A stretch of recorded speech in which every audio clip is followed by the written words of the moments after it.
Setelah berobat di rumah sakit, Mawar tidak kunjung sembuh saat itu.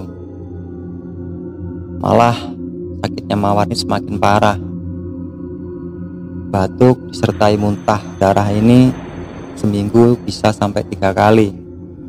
Yang akhirnya tetangga dari orang tua Mawar ini menyarankan untuk dicoba berobat di salah satu dokter di desa tetangga. Berangkatlah Mawar dengan kakak Mawar ke rumah dokter yang dituju. Sampainya di sana, dokter ini hanya senyum saat Mawar masuk di ruangan tunggu. "Mas, adikmu go balik wae. Golekne wong tua. Adikmu gak bakal mari lek diobatne nang dokter." Pada suatu malam terdengar suara di atas rumah Mawar, seperti orang melempar batu kerikil, dan Mawar pun langsung kesurupan saat itu. "Ojo ganggu aku, ojo ganggu bocah iki. Bocah iki bocah apik. Rasa mbok ganggu. Lak bangga mbok ganggu, tak pateni kowe engko."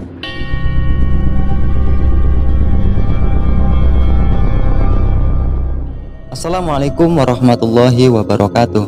Selamat malam Sobat OMG, obrolan malam Jumat. Selalu temani malammu dengan keberanian, karena ketakutan terbesar adalah dirimu sendiri.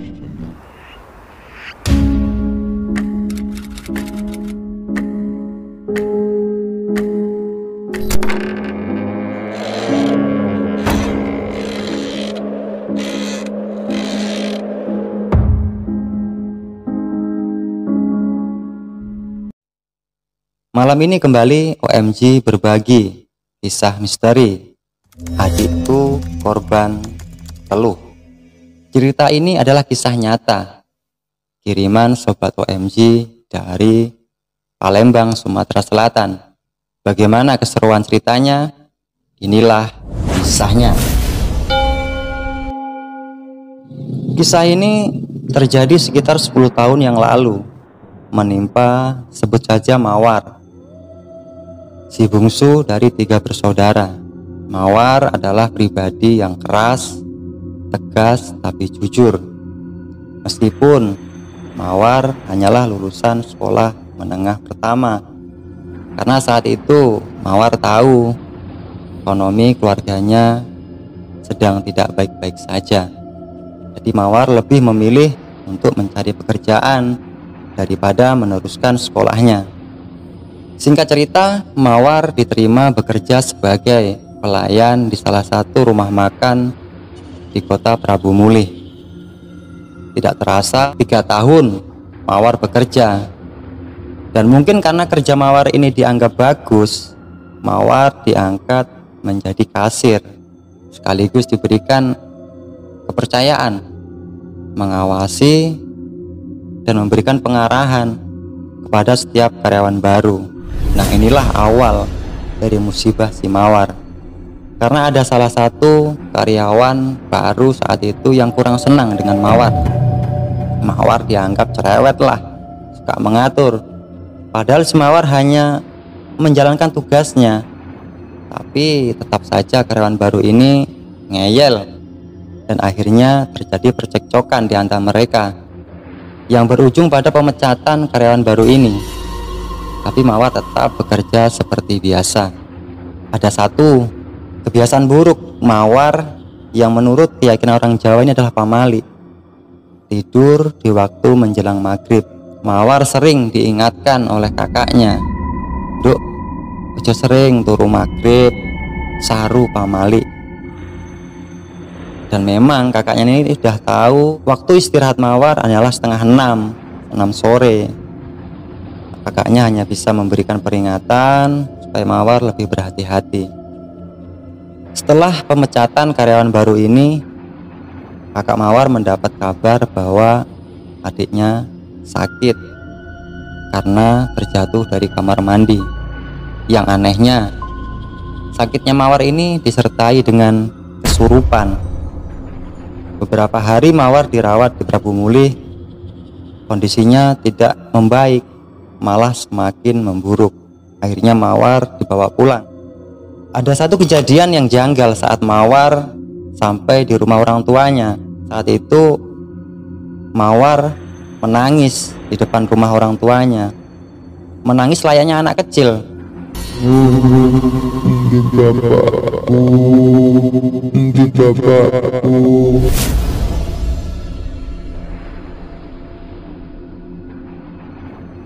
Padahal waktu itu orang tua Mawar lah yang memapah Mawar keluar dari dalam mobil.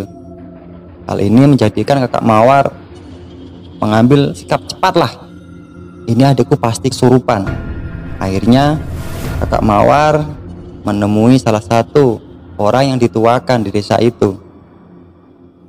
Singkat cerita, datanglah orang yang dituakan, sebut saja namanya Bang B, datang ke rumah orang tua Mawar. Kejadian janggal pun terjadi lagi saat Bang B sampai di depan rumah Mawar. Bang B ini hanya terdiam, seperti memperhatikan sesuatu. "Ayo Bang, masuk." "Kok malah menengai?" kata Kak Mawar. "Is menengai, enek lo, nggur."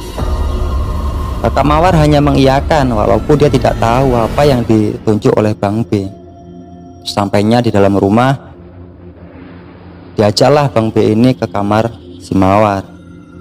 Dan sesampainya di dalam kamar, Mawar pun menunjukkan interaksi lagi. Tetap menangis tapi dengan suara yang lebih keras, seperti ingin menyampaikan sesuatu kepada Bang B, layaknya anak kecil yang merengek. "Bapakku ndi Bang, bapakku ndi."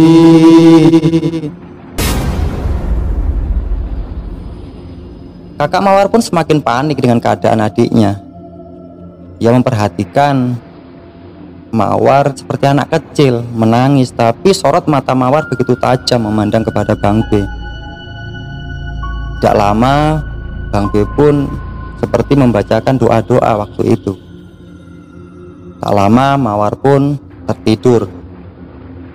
Kakak Mawar menanyakan perihal adiknya. "Bang, adikku nyapo Bang?" "Ora popo," jawab Bang B saat itu. "Adikmu kena elas."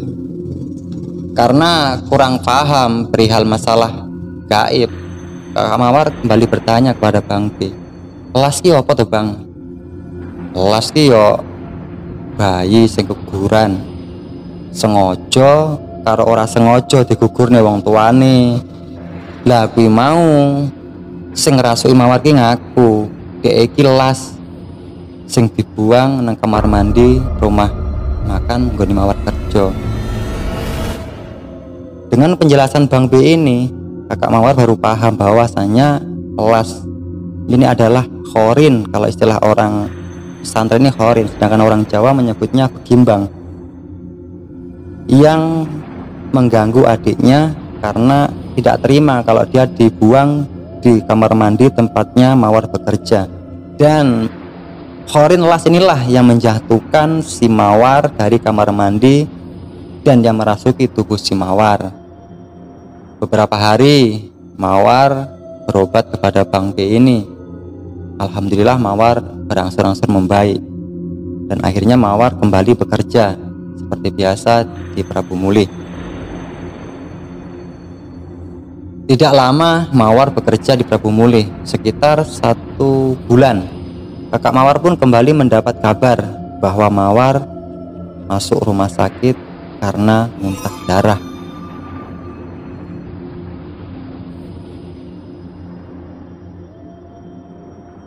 Mawar ini tidak punya riwayat sakit dalam saat itu, dan akhirnya Mawar kembali dibawa pulang. Yang kebetulan saat itu ada saudara dari calon suami Mawar yang bekerja sebagai sopir travel.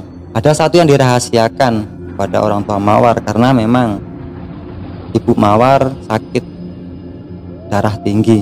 Takutnya kalau mendengar anaknya sakit seperti ini lebih memperburuk keadaan. "Mana hasil ronsen dari rumah sakit?" kata kakak Mawar. Dan calon adik iparnya pun memberikan hasil ronsen yang menjelaskan bahwa Mawar ini hanya sakit radang tenggorokan. Mungkin karena kebanyakan makan rambutan, jelas calon adik iparnya. Tapi kakak Mawar ini tidak percaya 100% dengan hasil ronsen tadi dan berusaha mencari alternatif lain. Bawalah Mawar ke dokter, ke rumah sakit, dengan tetap membawa hasil ronsen yang sama, radang tenggorokan. Setelah berobat di rumah sakit, Mawar tidak kunjung sembuh saat itu. Malah sakitnya Mawar ini semakin parah. Batuk disertai muntah darah ini seminggu bisa sampai 3 kali. Yang akhirnya ya tetangga dari orang tua Mawar ini menyarankan untuk dicoba berobat di salah satu dokter di desa tetangga. Berangkatlah Mawar dengan kakak Mawar ke rumah dokter yang dituju. Sampainya di sana, dokter ini hanya senyum saat Mawar masuk di ruangan tunggu. "Mas, adekmu go balik wae. Golekne wong tua. Adekmu gak bakal mari lak di obatnya nang dokter." Kaget pastinya kakak Mawar. "Ini dokter gimana sih? Kita sini kan berobat, malah kok dianjurkan mencari alternatif." Saat itu bingung mencari kemana orang tua yang bisa mengobati si Mawar. Padahal pernah saudara dari Mawar ini mengalami sakit yang sama dengan si Mawar, malah lebih parah. Tiap kali muntah darah hampir 1 ember muntah darah, dan alhamdulillah sembuh. Tapi waktu itu kakak Mawar dan keluarganya tidak sempat berpikir ke arah situ, seperti ada yang menutupi. Setelah pulang dari dokter yang menganjurkan Mawar ini harus dibawa ke praktisi spiritual, ada satu tetangga yang menyarankan untuk berobat ke arah Lampung waktu itu. Akhirnya Mawar dan keluarganya pun berangkat ke Lampung. Tapi di perjalanan begitu banyak keanehan yang menimpa perjalanan Mawar. Mobil yang awalnya ini sehat, mobil yang maksudnya awalnya ini keadaannya fit, mobilnya nggak ada yang rusak, tiba-tiba rusak di tengah jalan. Yang bannya pecah, yang kampas remnya nggak jalan, mesinnya rusak, dan itu pun selalu disertai suara burung gagak di atas mobil tersebut.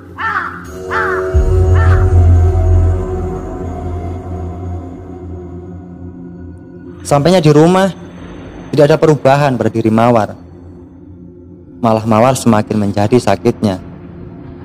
Pada suatu malam terdengar suara di atas rumah Mawar, seperti orang melempar batu kerikil, dan Mawar pun langsung kesurupan saat itu. "Ojo ganggu aku, ojo ganggu bocah iki. Bocah iki bocah apik. Rasa mbok ganggu. Lah pangga mbok ganggu, tak pateni kowe engko."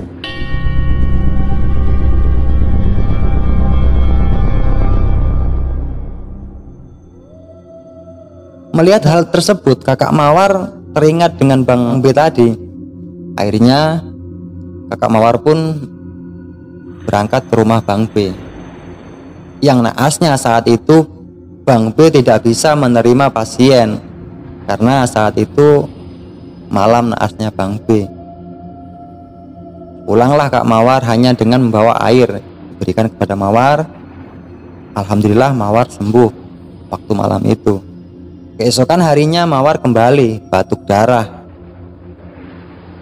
dan terpaksalah hari Sabtu itu Mawar sama kakaknya berangkat ke tempatnya Bang B.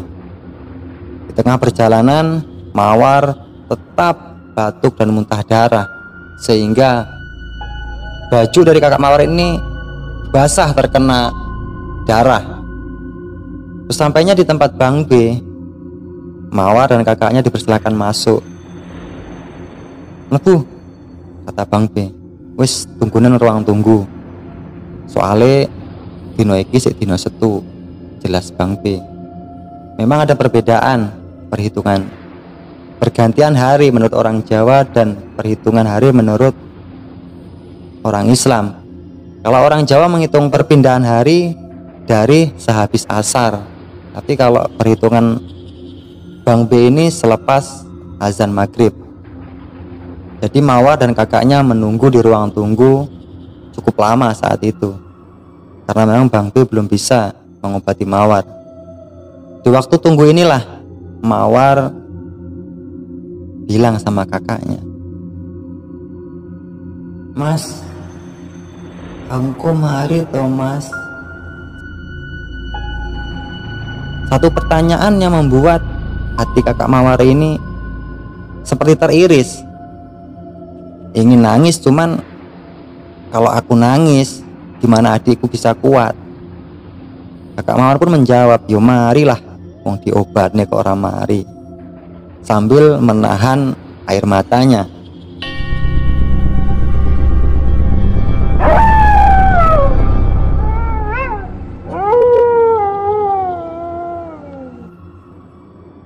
Malam pun menjelang, habis maghrib Bang B datang ke ruang tunggu. "Ya wis, saiki ayo dimulai, Mawar diobati."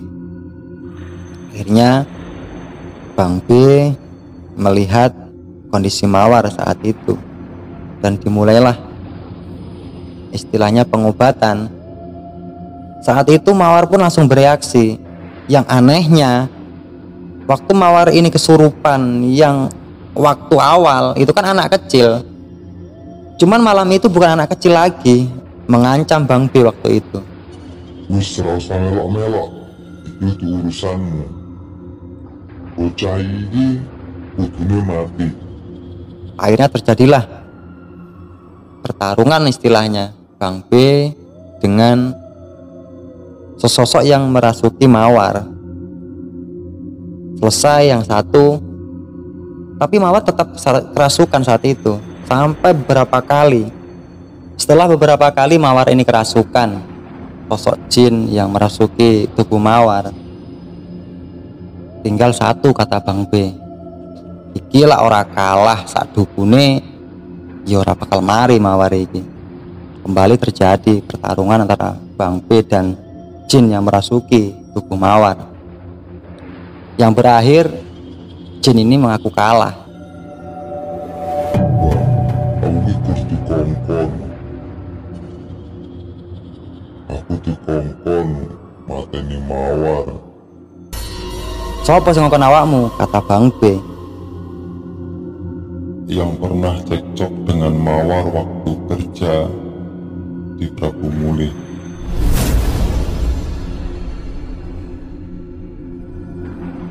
Setelah makhluk ini mengaku kalah, Mawar pun tersadar.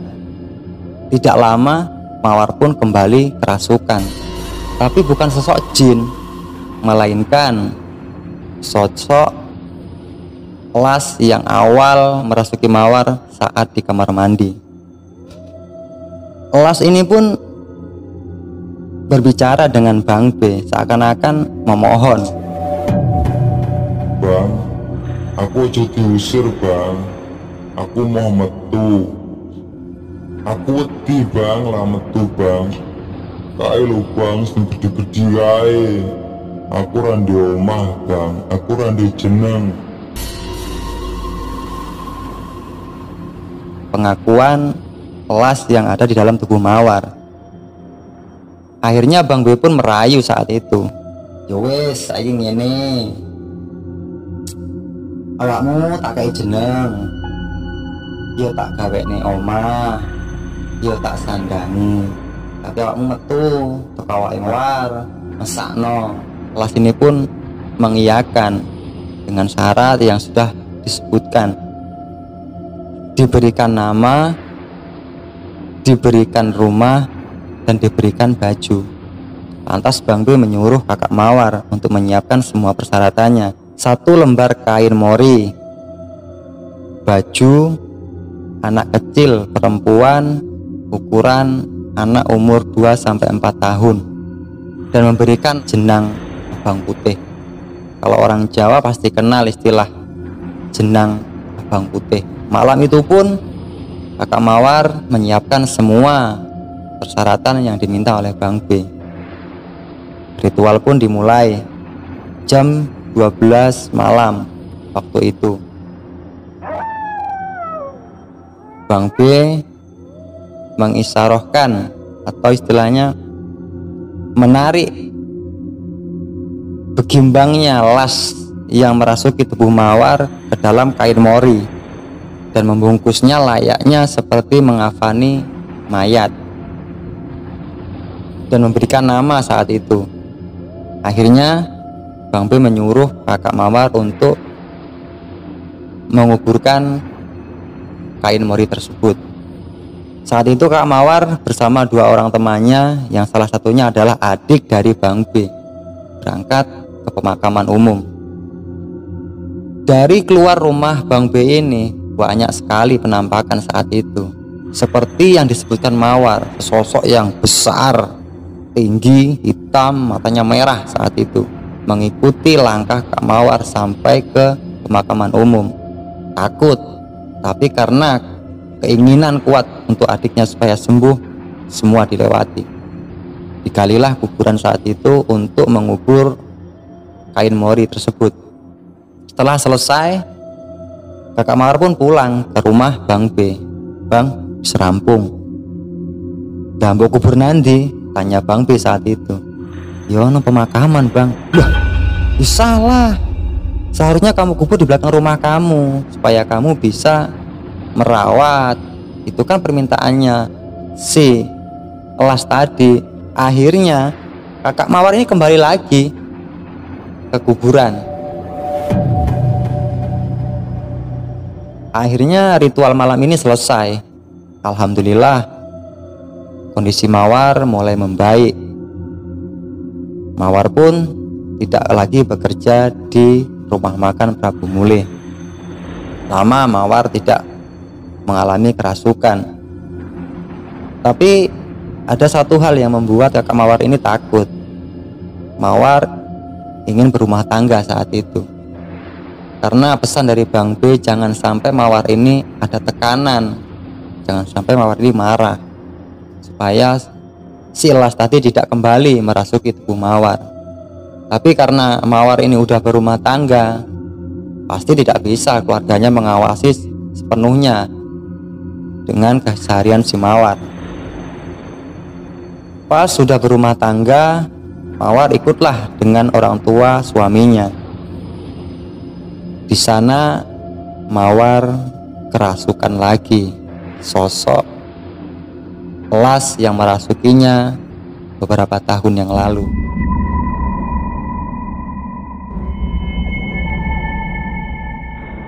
Mawar ini berbicara dengan semua orang yang ada di rumah itu. Omahe sampean ki disatroni wong lho, Pak. Omahe sampean ki diganggu wong. Kae lho sing ganggu omahe sampean. Kae wonge kae omahe nang kono. Kuwi ki arep ganggu omahe sampean. Tapi semua orang yang ada di situ nggak percaya dengan apa yang disampaikan Mawar. Dianggap Mawar ini hanya mengada-ngada lah. Akhirnya berita ini pun sampai ke kakaknya Mawar. Dan kakaknya Mawar pun langsung ke rumah orang tua suaminya Mawar. Pak, aku lho Pak sing ngrumat adikku. Adikku ki lara ngono ki gak digawe-gawe. Aku sing ngrumat mulai mbiyen, kok sampean isone ngomong kayak ngono. Saiki ngene ya Pak, kita buktikan apa yang dibilang Mawar benar apa enggak. Akhirnya kakak Mawar dan keluarga suaminya Mawar melihat benar enggak apa yang disampaikan Mawar. Berangkatlah ke tempat yang disebutkan Mawar waktu kerasukan. Dan ternyata pas semua. Rumahnya, orangnya itu pas seperti apa yang disampaikan Mawar. Berarti Mawar tidak mengada-ngada saat itu. Tapi berhubung kakak Mawar ini sudah merasakan sakit karena ucapan orang tuanya Mawar, lantas membalikkan perkataan. Saiki ngene Pak, Mawar iki lorone wis ngene iki, saiki piye carane ben Mawar iki mari. Bermusyawarahlah keluarga Mawar dan keluarga suami Mawar. dan akhirnya memutuskan untuk berobat ke seseorang yang pernah mengobati saudaranya orang tua Mawar yang muntah darah waktu itu. Setelah Mawar datang ke rumah orang yang dituju, beliau adalah sosok yang bisa dikatakan orang tua dan dituakan saat itu. Akhirnya Mawar diruat dengan cara adat Jawa, tapi bukan dengan pagelaran wayang kulit, melainkan dengan ruatan memakai satu buah degan yang diisi dengan beberapa saji, yang maksudnya membuang keapesan Mawar karena dirasuki oleh pelas tersebut. Dan akhirnya Mawar pun sembuh setelah berobat di sana. Inilah cerita dari sobat OMG yang ada dari Palembang, Sumatera Selatan. Untuk teman-teman yang punya cerita horor dan mistis, bisa menghubungi OMG. Tapi jangan lupa tekan subscribe, komen, dan like. Kami akhiri. Assalamualaikum warahmatullahi wabarakatuh.